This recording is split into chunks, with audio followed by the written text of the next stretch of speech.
20 videos of our partners speaking about the work they do, speaking about an asset or challenge in PPG's principles, the way we view Buffalo Niagara, and also reciting a piece of poetry from Walt Whitman's Song of Myself. So we're going to open just for 2 or 3 minutes with, I hope she's not here, or I hope she is here, but we did not warn her that we were going to show this. But it's all public on the Whitman Buffalo website. We're going to show Gabriella McKinley from Ujima Theater and a short piece of poetry and her speaking about her work.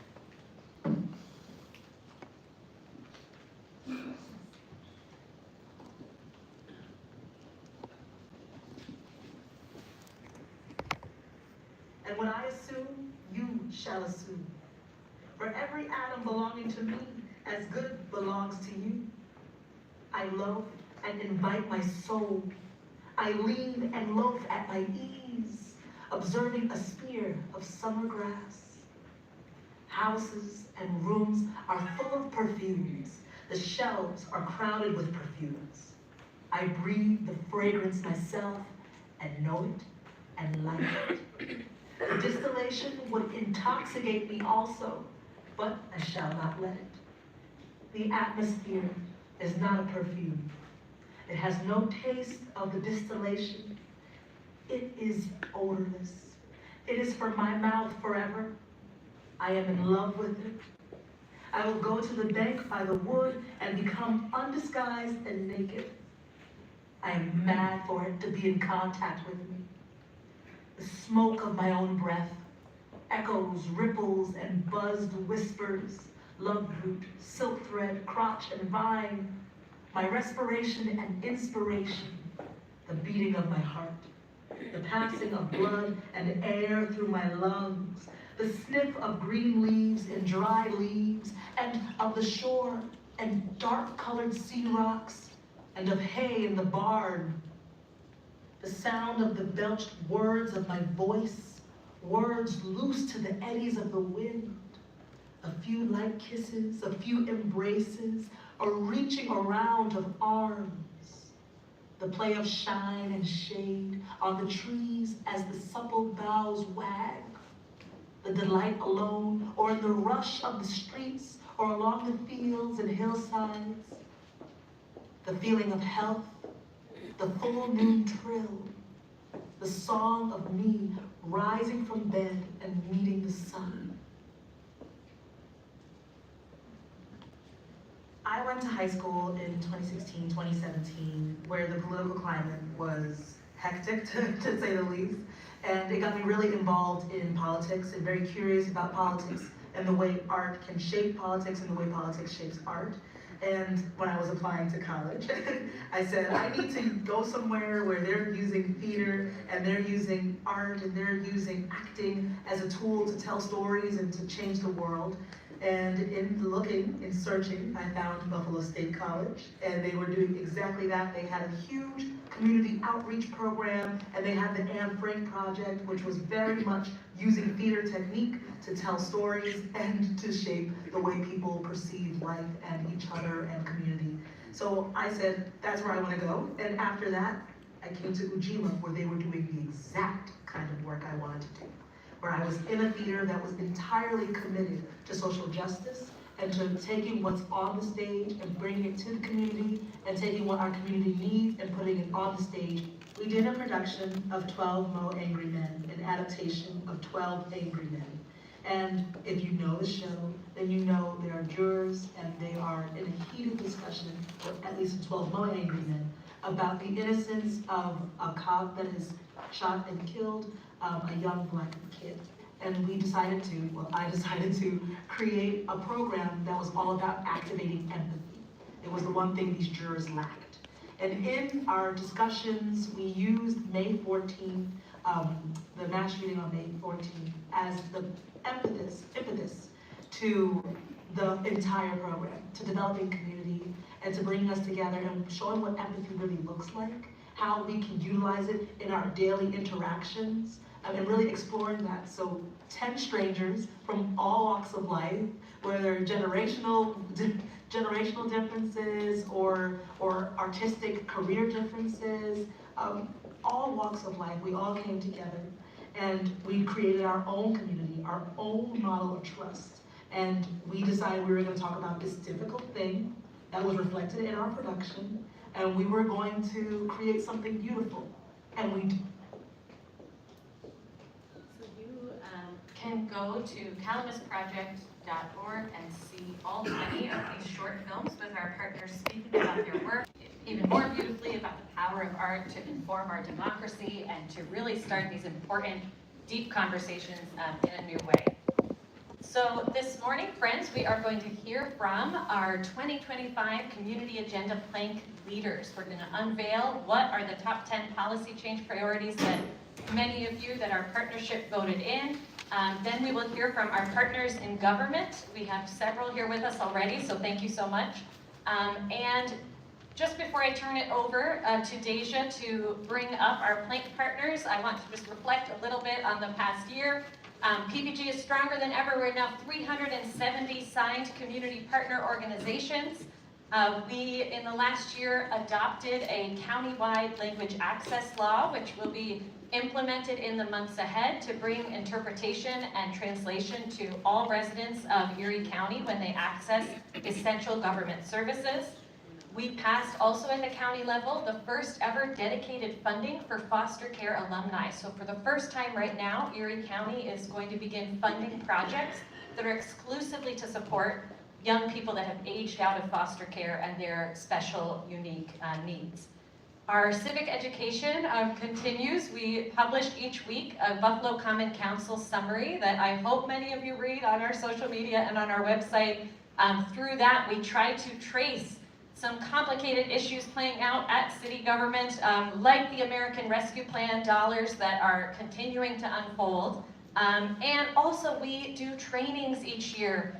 We did many civic education trainings in the last season that were all sold out and filled up in our classroom, and we had at the sign-in table the topics we're going to be running this spring. So things like how to write for the media, how to write a letter to the editor, how to understand the city and county budget, and all other forms of advocacy. So you can grab this on your way out, or all of this is on our website at ppgbuffalo.org as well. So thank you all for all your contributions to this work throughout the year, and I'll turn it over to Deja James, our Director of Policy Advancement and Media, who's going to bring up our plank leaders.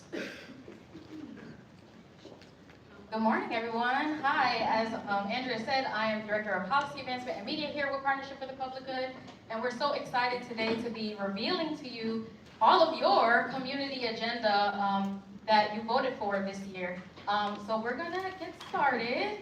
I'm really excited to be bringing up our community partners. We're actually gonna start from number 2, which is a pilot, a community responder team in Erie County, and we have Alia Williams from the Community Responder Coalition.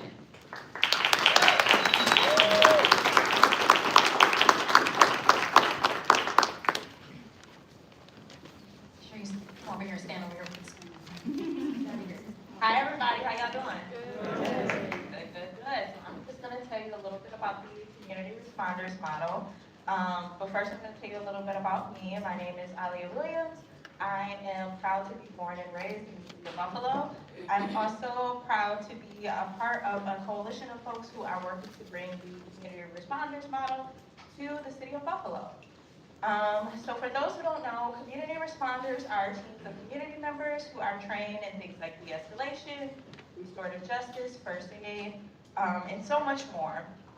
They are first responders, just like police officers, firefighters, emergency responders as well. They are health professionals and trained peers. They have necessary expertise, and most importantly, they have the lived experience to assess situations that are related to health and social issues such as mental health, substance abuse, unhousedness, poverty, and other social disturbance or quality of life concerns. Community responders save lives by ensuring that trained community members are responding to mental health calls, not police, who oftentimes do not have the proper training to de-escalate. This model is not new.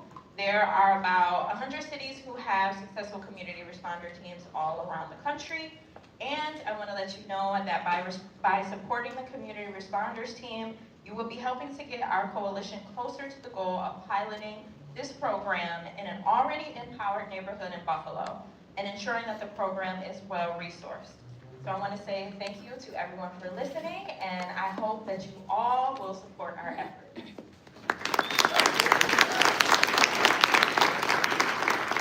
you so much, Aaliyah. And number 3, we have public goods for public dollars, pass a community benefits agreement law for Erie County. And for that, we have Rusty Weaver of the Cornell Industrial Labor Relations Buffalo Collab.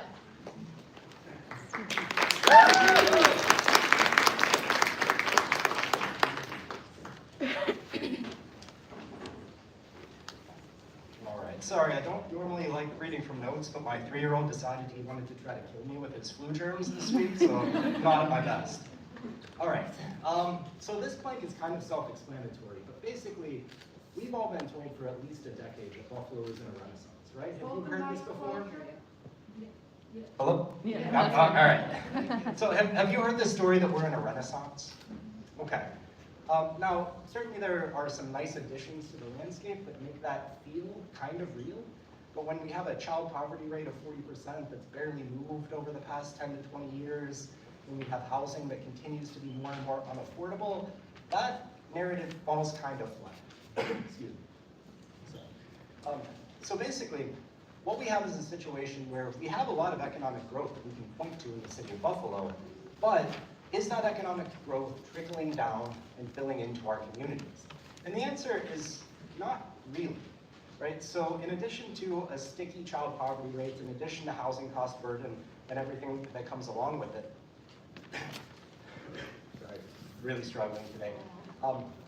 We have a situation where we tend to bring in developments that we subsidize with public dollars, and it gives us things like a Tesla plant, where we've experienced layoffs in union busting, where it's given us something like the Harbor Development Center, another billionaire-funded project that basically creates jobs in food and accommodation services, really low-wage jobs. And so what we're trying to do is model a community benefits ordinance on successful models in Detroit, Cleveland, Richmond, California, tons of jurisdictions across the country, where anytime a developer comes with their hands out saying that they want tax dollars, they want your dollars or your land to bring us new jobs, we want a community benefits agreement. We want communities to be empowered to veto that project or to come and tell that developer what they want in return for the public dollars that we're trading. And so this is something that, again, you can reach out to us for more information. We have some draft models of community benefits ordinances out there, but effectively we're just saying, you're going to get some of our dollars and we want something in return. So that is what this particular model is, and I'd be happy to answer any questions after the fact.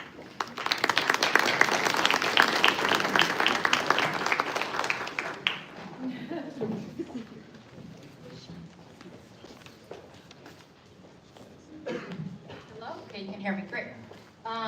We are going to keep it moving at number 4 with end unfair suspensions in Buffalo Public Schools. And we have Sam White here with the...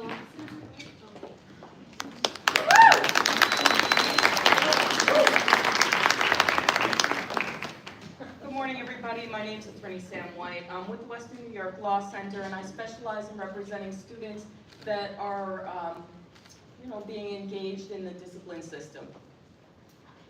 So the End Unfair Suspensions is entering its 2nd year on the community agenda plan. Our focus is to have Buffalo Public Schools enact the New York State Education Department's recommendations, which aim to decrease suspensions. Buffalo has been plagued with a decades-long suspension disparity issue. It impacts and disproportionately affects students of color, students with disabilities, students that are in poverty, students who are learning English as a second language.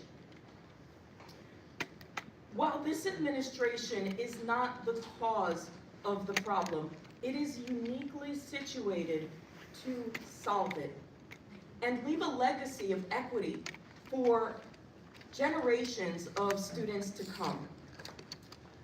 Now, we have made so much progress over the last year by collaborating with stakeholders like parents, teachers, board members, and speaking with colleagues around New York State to examine how these solutions are being implemented in other places.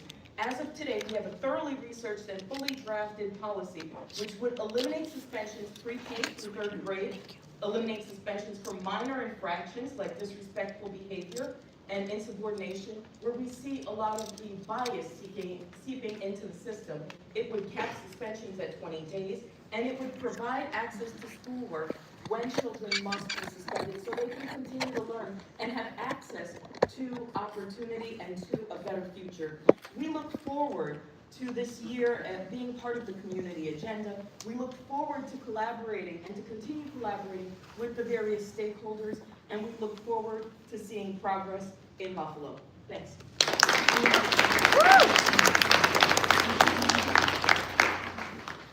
All right, thank you so much, Sam. And we are going back to number 1, which is Eastside Parkways Coalition for fully restore Olmsted's Humboldt Parkway and Delaware Park by removing the Kensington and Scajaquada expressways. And we have Sherry, Cheryl, and Brad. Yes. Thank you.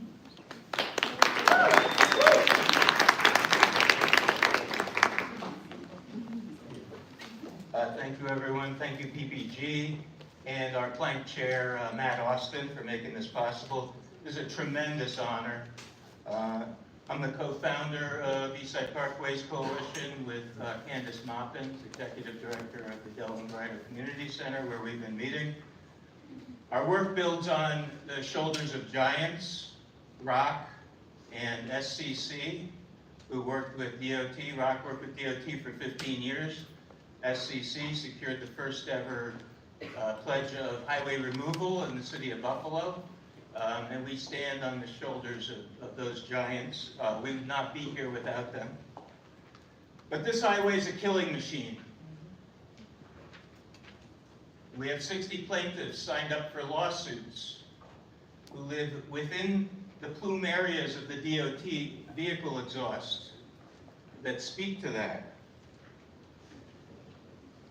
And this is a once in 7 generations opportunity. Right now, this 2 months coming up is a once in 7 generations opportunity to address and repair Olmsted's system. 3 past generations and 4 in the future. Now's go time. If we don't get the EIS from the judge, we're going to ask that all of you come down to the steps of City Hall, 500 people, within 12 hours, and if not, we're going to have a community workshop. With that, Sherry? And we're going to do all that, ladies and gentlemen, because the solution and the medicine for environmental racism is and always will be environmental justice. Eastside Parkways Coalition wants to restore Humboldt Parkway by removing the 33 Kensington Expressway and the Route 198 Scajaquada Expressway because cities are built for people, not for vehicular traffic capacity. One thing I do want to tell you is that without the work, as Brad has said, of earlier pioneers in this effort, Eastside Parkways Coalition wouldn't have known where we were needed. We were needed to pick up the mantle because state departments of transportation ought not be dictating to residents in an economically marginalized community that they will never have their community restored back to them. If I lived on Humboldt Parkway, if you lived on Humboldt Parkway, Eastside Parkways Coalition would still be out here, even if we were from outside of the city, because you know what? Residents all throughout Erie County and the state of New York and around this nation have contacted us and told us, keep up the fight. So we're going to do that because New York State needs a house call to be paid to it. We need to stand, all of us, united as one voice, saying to our public elected officials, we can't restore the quality of health that is due to residents of the Humboldt Parkway neighborhood without your help. But the DOT works for us. It works for the people. They're not going to be allowed to dictate to the people that you will continue to be sick, you will continue to have your natural environment decimated, damaged, and destroyed, and you will never see restored within this generation the heritage, the rich, wonderful heritage that Frederick Law Olmsted bequeathed to this community in 1892 when he gave the city of Buffalo Humboldt Parkway. It is one of the most beautiful parkways in its natural state in the city. It rivals Bidwell, it rivals Lincoln, it rivals Chapin. It is larger than all of them. So we're asking you, please, support this effort. Donate to Eastside Parkways Coalition. Look at our website and our Facebook page. When we call for rallies, please attend them. And we know that we're going to prevail with an EIS being ordered by the New York State Supreme Court because it is simply the right thing to do for people. Thank you.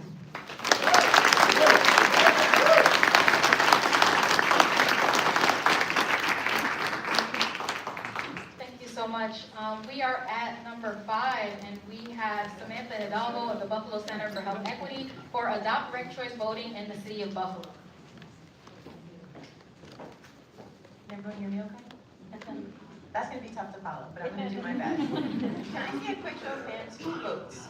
Locally, federally, statewide? Oh, you guys are really gonna like this then. All right, picture this. You're in the voting booth, a place everyone here seems to be very familiar with. There's 5 candidates to choose from. One of the candidates, let's call her Shirley, is your top choice and reflects your values and desired policy goals. However, she's the underdog. The top 2 candidates, Adam and Karen, have the most money and insider backing. Adam aligns somewhat with your values, but you don't really like Karen. You might feel the need to vote for Adam rather than your favorite Shirley to ensure that Karen, who you don't really like, doesn't win.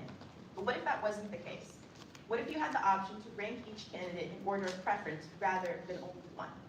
The City of Buffalo should adopt a ranked choice voting system. Currently, voters in Buffalo can only pick one candidate to vote for in primary and general elections. Because of this, voters will select a candidate based on strategy, who has the best shot of winning rather than their favorite candidate, as they don't want their vote to be wasted. Let's be real. We've all voted for a candidate we don't love in order to be strategic. Ranked choice voting, or RCV, is an innovative approach to voting that allows voters to rank candidates in order of preference, thereby increasing competition, encouraging candidates to win genuine policy support from voters rather than simply stoking division. We often have uncompetitive races in Buffalo where voters feel that everything is predetermined. RCV encourages more people to run and makes races more engaging as candidates need to gain support not only as someone's first, but their second, third, and maybe fourth choice. RCV is used in 60 jurisdictions across 24 states, including here in New York. It was used in New York City's last mayoral race. We'll be having an open mayoral election for the first time in almost 20 years.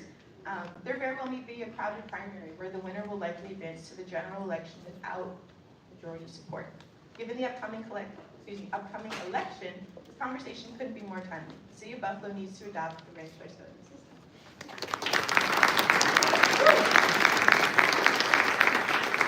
So much, Sam. Now we are at 6, and we have Edward Parkton with Push Buffalo for past good cause eviction protections to ensure housing stability for Buffalo renters.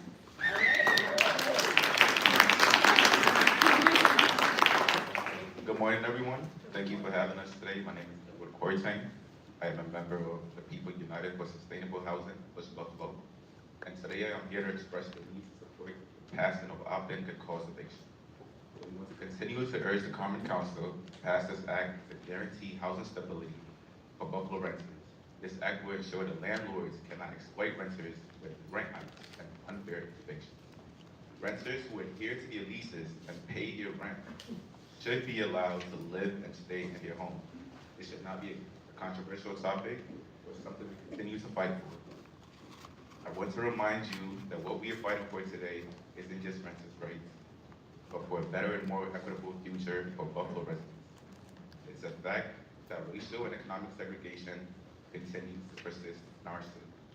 We have not overcome Buffalo's history of redlining, which has left many Black and brown folks marginalized in their own communities.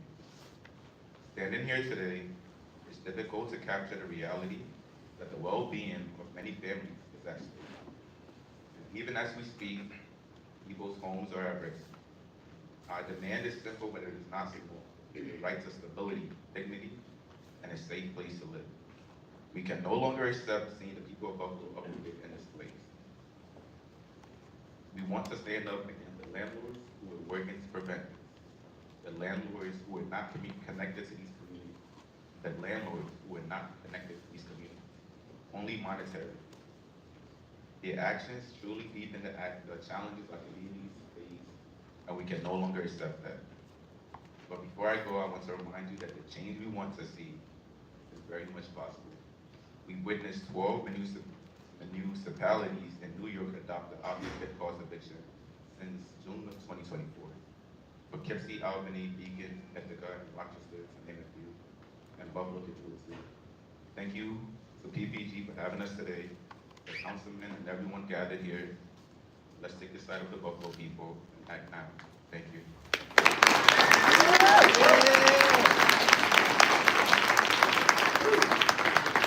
Okay, and we are at number 7 for treatment not jail, expand access to modernized treatment courts.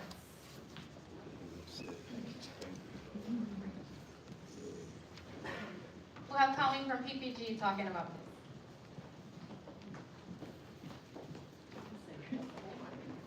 Morning. Hi, I'm Colleen. I'm a senior community researcher here at PPG, and we are so excited to be supporting the Treatment Not Jail Act, which is a state law that would modernize treatment courts. When I say these names, Richard Metcalf, India Cummings, Sean Worden, William Hager, and many more, I'm sure many of us know who some of those people are because they're people who have died within the last several years in the Erie County Holding Center and in the Erie County jails. And they're people who have had severe, untreated mental health and substance use issues before they went into that jail and before they died there. The fact of the matter is today, Erie County jails are still full of people with severe, untreated mental health and substance use problems, and too many of them are still dying. Many more suffer deeply for years without help. Now, many of us assume that jail is the last resort and that in fact there are off-ramps and diversion programs that keep most people with some of those needs out of jail, but that's only a tiny bit true. It's true that we do have treatment courts. We have opioid court, drug court, mental health court, but did you know that today misdemeanors are not eligible for treatment court? Did you know that judges and prosecutors, not mental health professionals, often make clinical choices about what treatment is appropriate for someone? Did you know that some people who end up in drug court get stuck there for much longer than a traditional sentence would be? So for example, if their conviction holds a 2-year probation period, some people have ended up in drug court for 8 years, doing weekly check-ins for 8 years. Did you know that out of 11,800 people arrested in Erie County, how many of them do you think were ever admitted to mental health court? 45. 45 out of almost 12,000 arrests end up in mental health court. So, and did you know that in order to be accepted into drug court, you have to plead guilty first? Even if you didn't. So treatment courts, drug court in particular, was formed in the 1990s, and it shows. The Treatment Not Jail Act is a state bill that would bring treatment courts into the 21st century. It would allow more people who need treatment to access it, and it would modernize that treatment by allowing clinical professionals to provide health care in line with known best practices. The New York Legislature and Governor Hochul need to pass and sign the Treatment Not Jail Act this year. It's common sense legislation, and it's what we do.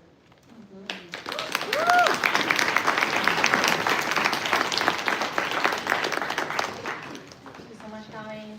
And we're at number 8 with fully implement proactive rental inspections with the City of Buffalo. And we have Alex Furman of the Center for Elder Law. Thank you so much, and thank you everybody for coming out this morning for all of these planks. My name is Alex Fairman. I'm the supervising housing attorney at the Center for Elder Law and Justice.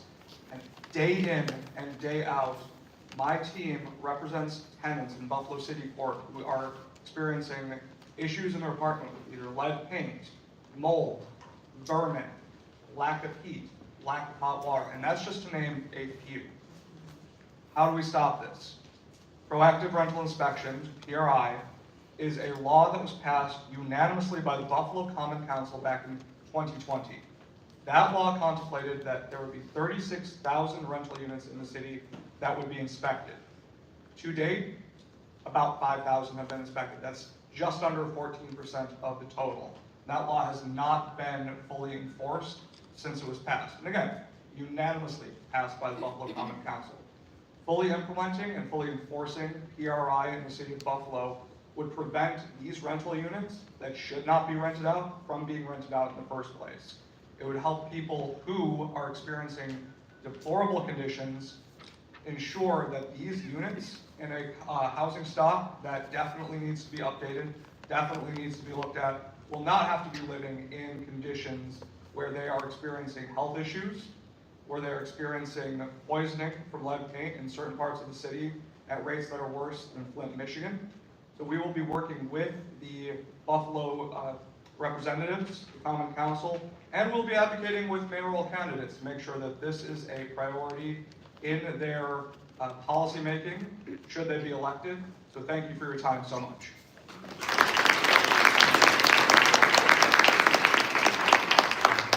Now we are at number 9, fulfill the City of Buffalo's annual commitment to fund the arts, and we have Jen Swan of Art Services Initiative. Good morning, everyone. I am Jen Swan Kilpatrick from Art Services Inc., ASI, and today our PPG community agenda is to restore arts funding in the city of Buffalo in collaboration with our partners in Frontline Arts Buffalo, which is a coalition of several arts organizations. So every year, the city of Buffalo puts a line item for arts funding in their budget in the amount of $400,000. Since 2018, arts organizations in the city have not received a dime of that funding, even though it is earmarked in the budget. So I did the math for you really quick, $400,000, 7 years, that's around $2.8 million that is earmarked for arts organizations. They are not receiving to do what they do for the community. So we're here to make sure that this funding goes to those arts organizations because they are committed to and they invest in our local community. There are a potential of 217 nonprofit arts organizations in the city that could receive this funding if it was actually distributed. So ASI, Frontline Arts Buffalo, and other partners have been advocating for this disbursement for several years. But now we are at a point where we are close to succeeding and we don't want to lose the momentum. Now is the time, we're almost there, we've really been pushing this forward for several years. So why does arts funding matter in the city of Buffalo? 90% of arts and cultural event attendees are local. That's you, that's me, that's all of us in this room right here. Everyone, all of us, we've experienced arts in some way, whether it's helping out our youth, for crime prevention, creating jobs, saving lives, mental health. There's so many ways that art touches our lives.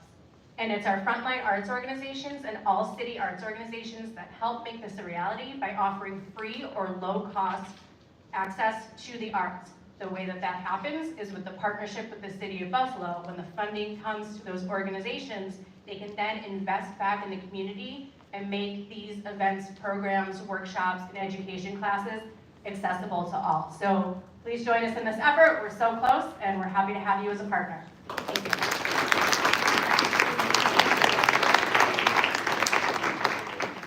Last but not least, we have passed the Working Families Tax Credit to help families thrive in New York State, and we have Pagar Hafez from the New York Immigration Coalition.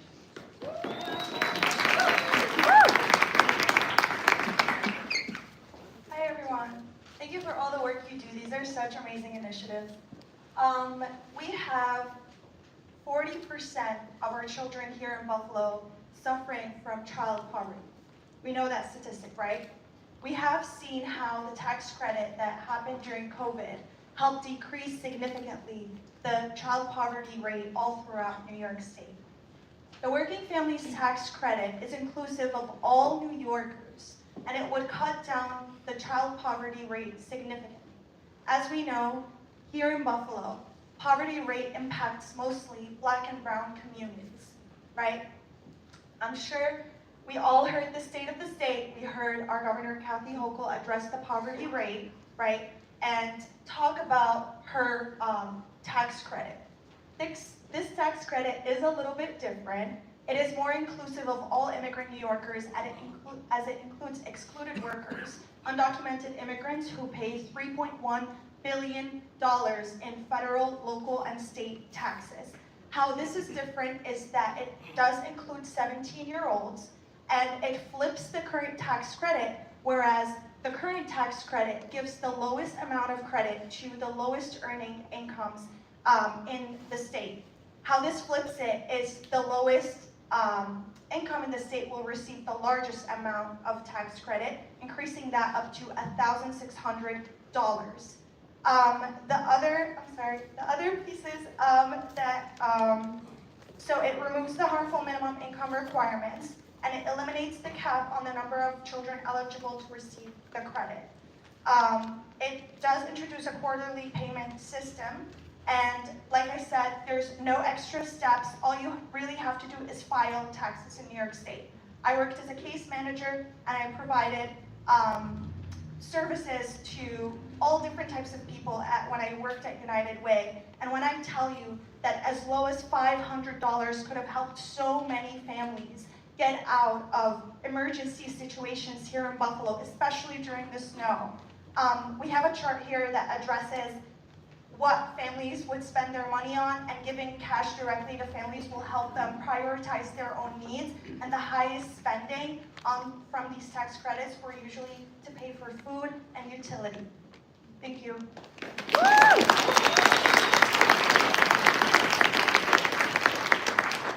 Thank you, Hagar, and thank you to all 10 planks. It's so important to believe that we can build a more just, sustainable, compassionate community at the local and state level that gives dignity to all of our neighbors and all of our families.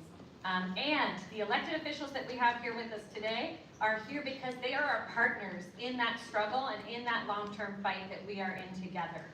So we're going to call them up now. We've asked them each to speak in support of planks that they hope to partner on and support this year. And first up, we are going to call up and introduce, with a new title for the first time in a PPG event, our close partner, New York State Senator April Baskin.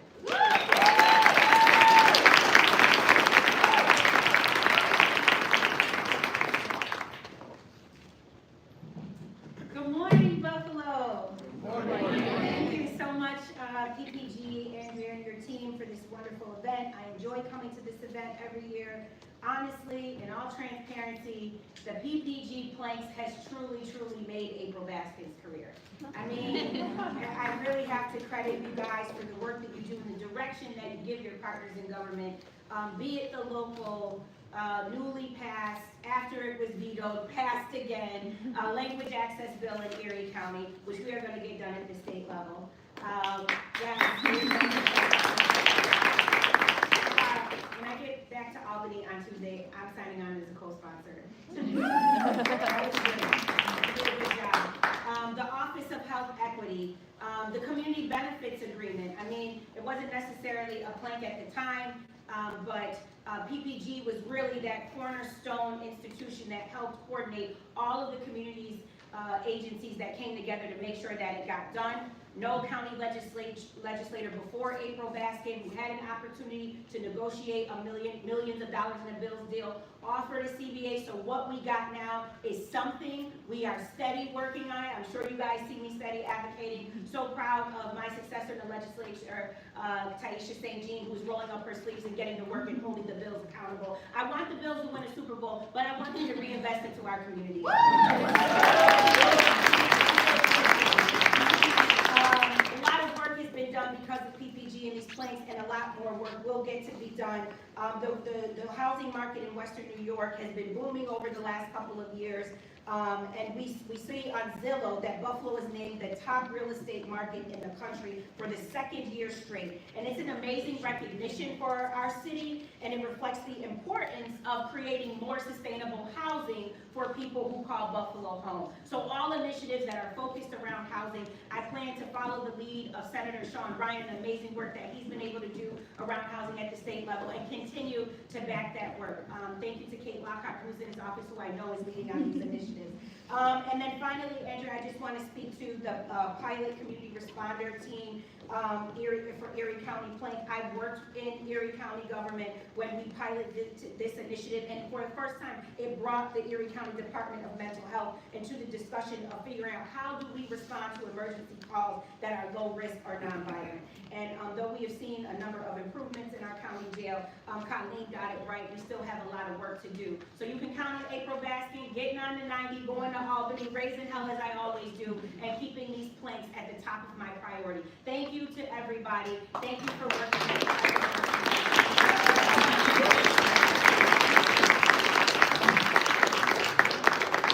And with April's mention of the bills and the CBA and investing in community responders, I actually forgot in my opening to tell a really fun recent win we had, which was that the Buffalo Bills Players Social Justice Committee selected the community responder pilot as something that they wanted to invest in. So, something I never thought I would do in my life. A few of us here went on the field and took the big check right before kickoff, and it was amazing. But we're so grateful those players said, because of their lived experience and even having some family members incarcerated, that was a project they wanted to invest in. So really amazing. Next up, we're delighted to call New York State Assembly Member John Rivera, another great partner.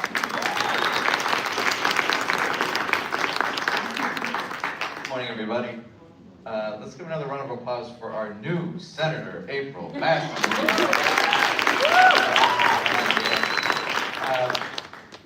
In the State Assembly and in the State Senate, it's somewhat similar. There's a lot of personalities, a lot of people. We gravitate toward these issues and sort of make them our own, and everyone has a bit of a niche. And the niche that I've had since coming into the State Assembly has really been around lead. Growing up and living on the west side of the city of Buffalo, where I'm raising my daughter, still living now, it's something that I constantly think about. I live in one of the worst lead zip codes in the whole state, and I tell that to everyone that I interact with in Albany. So in Albany, I carry multiple bills having to do with lead, multiple times passed. Hopefully that this is the year that we're going to be able to get it done in the New York State Senate, because we have brand new senators like April Massey and so many others that are already aware of these issues. But one of the things that I've been working on here locally, along with everyone's favorite Rivera, David Rivera, is a lot of conversations around PRI. And I've gone as far as visit Rochester, talk to the folks in Rochester, look at the research that's coming out of Rochester, and it's so clear that not only are we not doing enough inspections in the city of Buffalo, not only are we not finding enough lead in the city of Buffalo, we're not even doing the inspections that we are doing, which aren't even enough correctly. We're not reinvesting the fees that we collect from those inspections back into the process. Instead, it's going into the general fund of the city, which is not right. And we have to keep on pushing. No matter what comes along on this issue, we have to push back on it. And it's there's no one thing that's going to cure it all. But the thing that I talk about lead whenever I can is this is one, a health crisis, and two, it's a health crisis that we could eradicate in one generation. All it would take would be the right investment, which really wouldn't be that much investment, truthfully, in the grand scheme of things. But all it would take is the investment, the will to get it done. That's why we carry different bills. That's why we're approaching it from so many different angles. And we're thankful for all the help that we get along the way. So let's keep fighting for it, because I know we can get it done.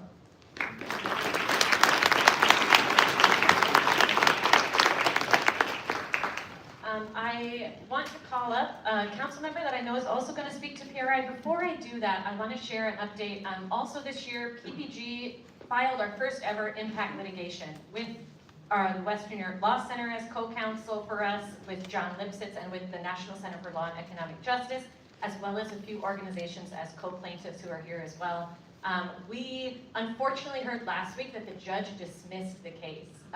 The first run got dismissed. That's very common in this type of lawsuit. It's starting to come out in the news today, so we wanted to share it with you all. We were asking a court to compel the city of Buffalo to implement this law, get those inspections done, as Alex talked about. And the judge basically took a very narrow interpretation of the court's powers and said, unless the city comes out fully and says, we reject this, and the Commissioner of Permits and Inspections said, I do not believe in this law and I refuse to implement it. The judge basically said, without a statement like that, I'm not going to intervene in the city's government business. But we will appeal. Our attorneys have agreed to appeal, so we'll be filing that appeal to the next layer of court within 30 days. So it's not And next up, we'll call up Councilmember Rashid Wyatt, come on up, who's been a great voice for us on PRI. Thank you, Andrew. Yeah, this makes common sense. A lot of these planks are really common sense. It shouldn't be an act of Congress for us to introduce some of these things. Proactive rental inspections, adjusted with PPG on, it's common sense. We have poor housing in the city. people are complaining because they are paying rent for something that I wouldn't give you $1 for. And they're forced in that situation. They're not given the opportunity to have good quality housing because we, in some cases, elected officials, turn a blind eye. We say, oh, they're gonna get it, we'll worry about that down the road. Well, they don't have a down the road. Their down the road is today. And so I'm gonna continue to fight with you. Whatever I can do, we're gonna make it happen. And if I'm fortunate enough to become mayor, that's gonna be one of the first priorities, that permits and inspections gonna make sure that you go out and do their daggone jobs. We're paying you $1, you're getting a check. Take care of business. Take care of the citizens of the residents of the city of Buffalo. It's just common sense. This is why we have a job. So I will definitely support that. It's not gonna stop. The other thing that I'm supporting of is good cause eviction, another link that is really important because we know people are being evicted unfairly. It's not something that we have to get some type of evidence on. It's happening. And people are being forced out their home that they want to stay in because people want to raise the rent. Well, if you take care of it and you improve it and you get rid of the lead and you take care of make sure the homes are insulated, people will be able to pay that. But to just make them pay it because they don't have another place to go is totally unfair. So I support this, and I will continue to support PPG and the things that make sense for the residents of the city of Buffalo. Everything is not politics. Some of it is just nonsense. And so again, I support PPG and I support these planks. Thank you for the opportunity.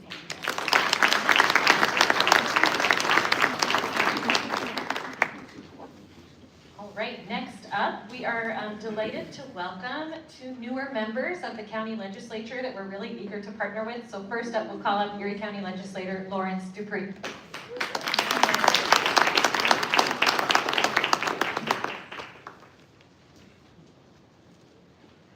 Good morning, everyone. Good morning. Good morning, and thank you all again for the invitation to be here. I'm very excited to be up here and speak.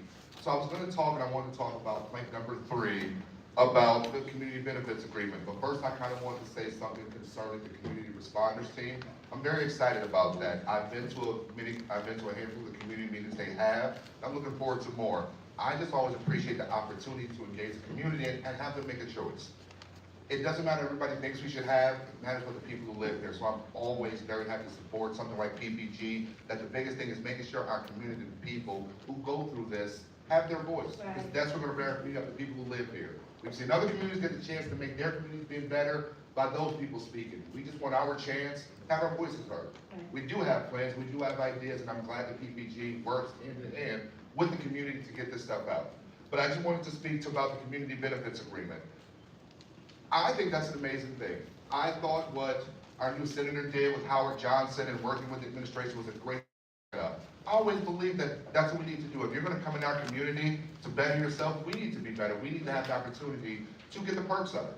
And I thought it was really amazing that I always want to do this, and lo and behold, who comes to me with the meeting, and they're already talking about it. And so with the way I've seen the way things work and the way things people success with collaborating. So when our senator spoke about how PPG helped her do a lot of things, I thought the same thing with them. Right. These are people I worked with previously in my other positions, and I believe in what they do, and I know these are great people. So I want to stand up here and say that I'm in support of plank number 3, because I think that anything that happens here should be a collective bargaining agreement. Any community we in should get something from it. Yes. This isn't for people to come in our community, build something, make all this money, and our days don't change.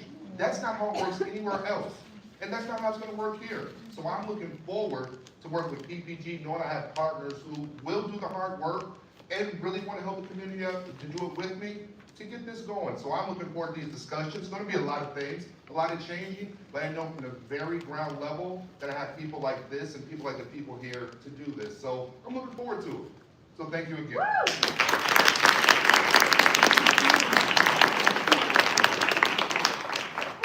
And next up, another county legislator, Taisha St. Jean Tarn. Good morning, everyone. Excuse my voice, I lost it recently. So I would like to start off saying, this is amazing. Come on, this is amazing. And what's on this agenda? I agree with Councilmember Wyatt, it is common sense. And I look forward to working with PPG. We had a successful meeting and we talked about these ideas. And as a new legislator, I've been in office for a couple weeks, I have the best predecessor, April Baskin, our senator, right? And we talked about these things. And when she was fighting to make sure we had a community benefit agreement with the bills, that was not easy. She was hit in every way. And, you know, after I was in this meeting and I read a lot of things about CBAs across the country, they just have it. Right. It's a part of things. Detroit, they have standard CBAs. It's just there for any project. So I look forward to exploring, working with stakeholders and making sure we get things done. As my partner in government, Lawrence Dupree said, Legislator Dupree, we are gonna work on this. And as the economic chair, this is important. When dollars are coming to our community, how does the community benefit from it? It's more than a couple dollars to a block club or to one event. Let's really work on making sure that we're seeing a benefit for years to come, not one time only. So I'm excited to be your partner. I'm excited to get things done. And I'm excited to try to put some legislation forward as the economic chair for development, because developments are not going to start here without us having conversations and making sure that the community has a seat at the table. Right, thank you so much.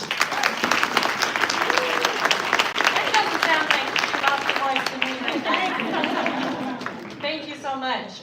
We have a longtime PPG elected official partner here too, New York State Senator Sean Ryan, who I think ran right over from a previous press conference at the medical school, so here you are. Thanks, everybody. Great being here. How many years? Oh, goodness. A couple.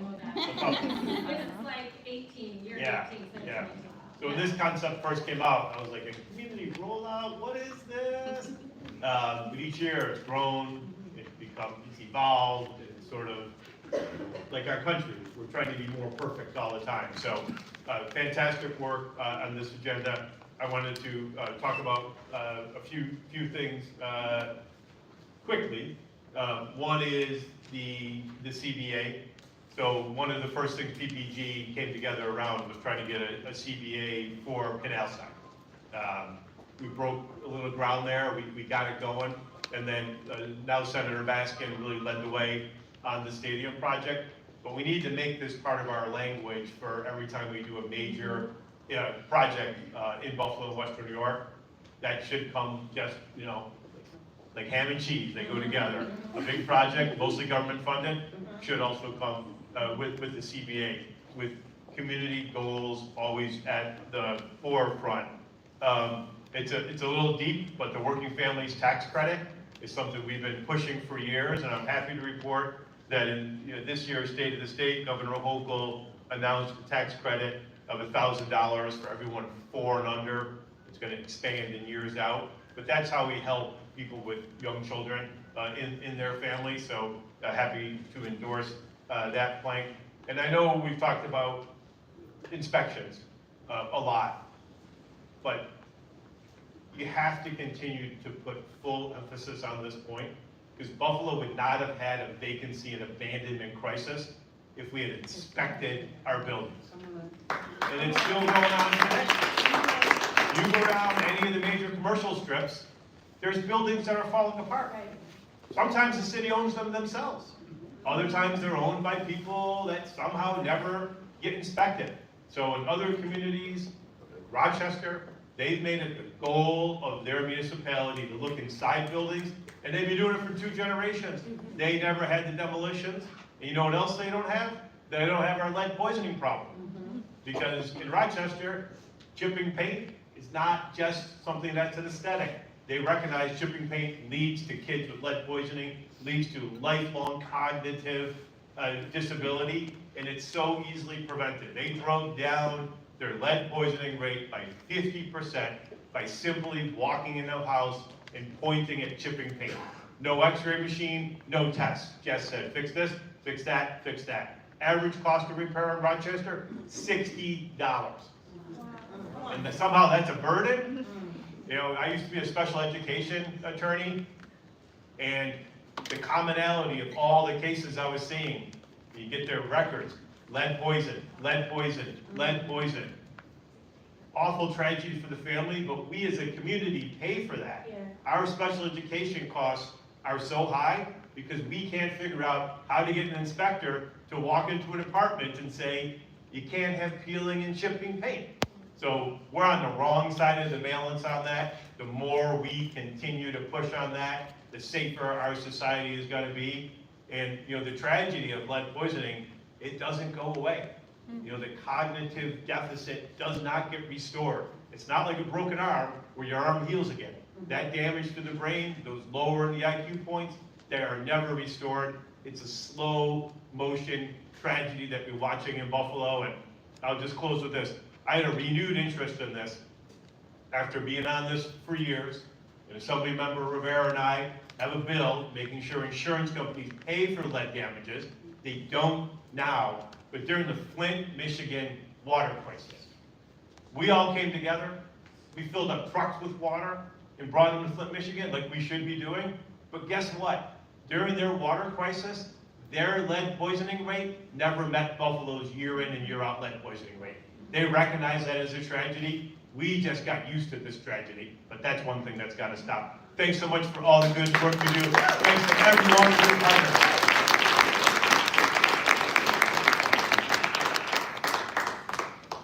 And we're going to close by calling up two of our wonderful Buffalo Board of Education members here. I want to share as well another piece to look out for.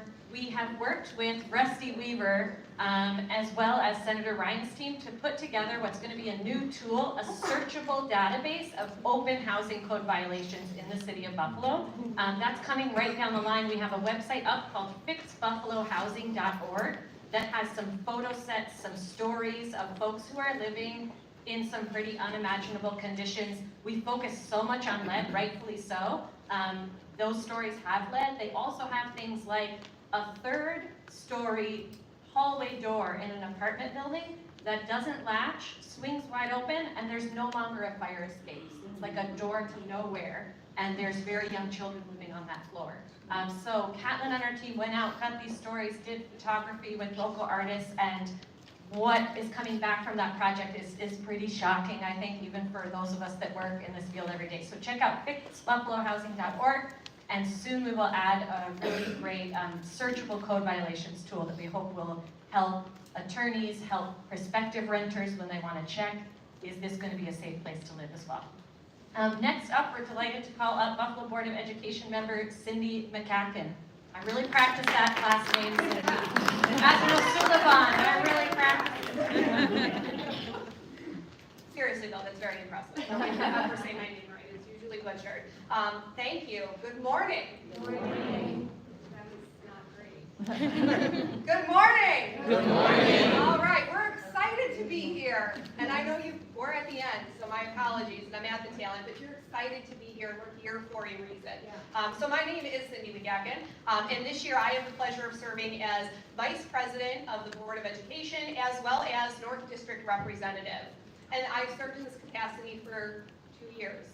This is still my first term. This is slowly coming to a close. On behalf of the Board of Ed, we want to thank PPG and the greater community, all of you, for all of the work that you've done to bring awareness to the topic of student suspensions. There is an opportunity to reimagine how we approach suspensions in our district. We know this, and we are committed to facilitating dialogue and opening lines of communication. Over the past year, I have had the honor of serving as the implementation chair of a process that the Board of Ed adopted when they began working with the Council of Great City Schools. The goal was to develop clear and concise goals and guardrails for the district, matching the vision and values of the community. Goals and guardrails that represent the vision and values of the community. In August, board members developed goals and guardrails for the district, large scale. This is after numerous listening sessions in the community. We did this for about 2 months. And in October, the superintendent provided us with her suggested, measurable interim goals and interim guardrails. Two of those interim guardrails seek to decrease the relative risk ratio for both African American male students as well as special education students receiving a long-term suspension. This past Wednesday, finally, the Board of Education adopted those goals and guardrails and the language. They're from 2025 through 2030. And it's a big deal. We have very clear, measurable goals and guardrails that we will be reporting out on as part of our transparency, measurable outcomes, and understanding what's working and what isn't working, so that we can create opportunities for change. It's a big deal, and this has been a long process.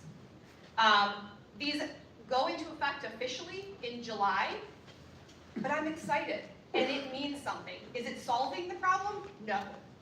But it is absolutely showing what can happen when we open up the dialogue, and it's a starting point. That's huge. With a shared vision, I am optimistic that together, the Board of Ed, Buffalo Public School District, and our various coalition members will build on this plank item together. Sam is right. We are in a unique space to be part of the solution. And the time is now. Off of what I was going to say, and taking my hat off, I do just want to give props to both the community responder pilot and the treatment not jail plank as well. And that is in my capacity working as CEO for a local reentry organization. Our agency is 100% behind that, and right before I came here, we just met with several of these legislators in this room and local elected officials, specifically on the Treatment Not Jails Act, pushing that forward this year. So kudos to those folks. Please reach out to us. We want to be part of that as well.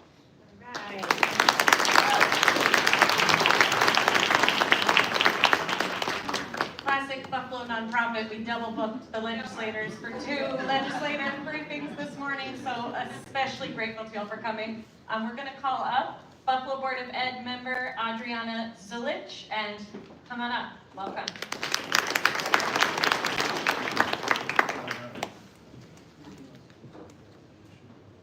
Good morning. The past week, I've been reflecting a little bit about how all of these issues are connected. This is not our plank, but like we have McKinney-Vento students. We have 1,500 students that are homeless. And this is an effect of not having adequate affordable housing in our city. So things that happen in school are directly affected by all of these policies and issues. So good morning, I am Adriana Zulich. I'm brand new to the Board of Education. This is a new year and a new opportunity to rethink out-of-school suspensions. I would like to see Buffalo Public Schools become a leader in reducing suspensions and identifying more productive corrective actions. Adopting a more inclusive model will reduce disparities. We want to avoid unintended consequences from excluding students from the classroom. Some children rely on breakfast and lunch in school. We want them fed. We want to minimize negative impacts on student outcomes. As a parent of a child with special needs, I volunteered with special education families and got a deeper look into the suspensions that happen with our special ed population. Concerns I have include that these students may not be in appropriate school placements or receiving the appropriate accommodations. We want to implement the supports they need to be successful instead. We want to build and strengthen relationships between students and their peers, between adults and students. We want to support our students, staff, buildings, and a shift in school culture. We aspire to a climate where every child feels valued. I want to acknowledge the positive work that is being done. I applaud this roadmap for change and the district's commitment to bringing stakeholders to the table. We're listening, connecting, and open to growth. and I really look forward to this collaboration. I'm very, very hopeful about this plan. This is a shared vision for meeting the needs of all students, including and especially our most vulnerable students. We have a chance to make a meaningful change in the trajectory of our students' lives and make a difference. Thank you for inviting us to this conversation and this important work. And let's get to it.